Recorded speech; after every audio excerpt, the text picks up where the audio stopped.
কোন জায়গায় ব্যবহার করবো, যে জায়গায় যেসব গ্রাইন্ডিং মেশিনের লোড বেশি, যেমন পেডাস্টাল গ্রাইন্ডিং মেশিন, ঠিক আছে, সেই জায়গায় আমরা এটা ব্যবহার করবো। আর পয়েন্ট প্রেসার কোথায় ব্যবহার করবো, যেগুলোর লোড ক্যাপাসিটি কম, যেমন বেঞ্চ গ্রাইন্ডার মেশিন, ঠিক আছে।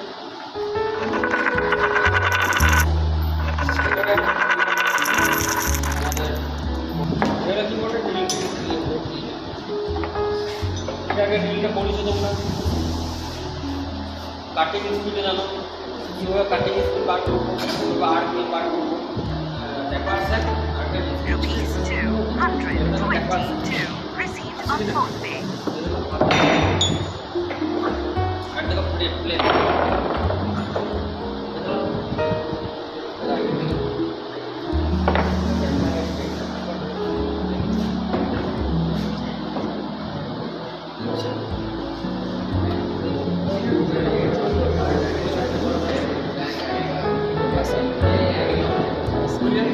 এবার যখন আমরা এই চারটে জিনিস ব্যবহার করি তখন এইটা ব্যবহার করি, ঠিক আছে।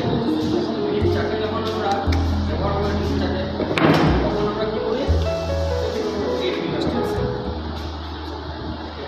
এটা আমি সোজাসুজি দিয়ে আছে ইয়ার মাধ্যমে আমরা এটা চাই, ঠিক আছে।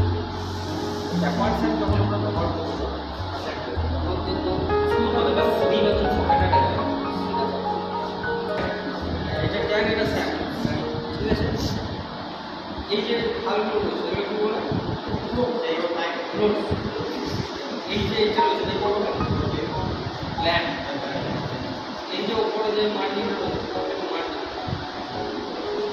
এটা মার্জিন, এটা ল্যান্ড, এটা বুঝতে পারি, এটা কিন্তু কাটিং এজ, আর এগুলো বলে লিড, বুঝতে পারি।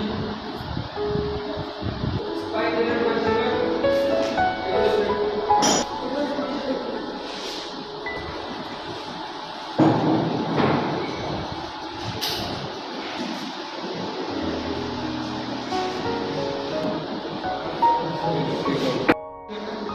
রিমুভ করি। এই মেটালে কিছু কিছু টুকরোর ভেতরে ঢুকে যায়, ঠিক আছে। মানে মেটালটা তুমি এরকম খুশি, এই মেটালটা ক্ষয় ধরবে কাউকে গ্রাইন্ডিং, গ্রাইন্ডিংয়ে যে ছোটো ছোটো কণাগুলো আছে মাঠে কিন্তু এই মেটালগুলো জিপগুলোকে ঢুকে থেকে যায়, বুঝতে ওই জায়গাটায় প্লেন রাইট, সেই ক্ষেত্রে গ্রাইন্ডিংয়ের কী হচ্ছে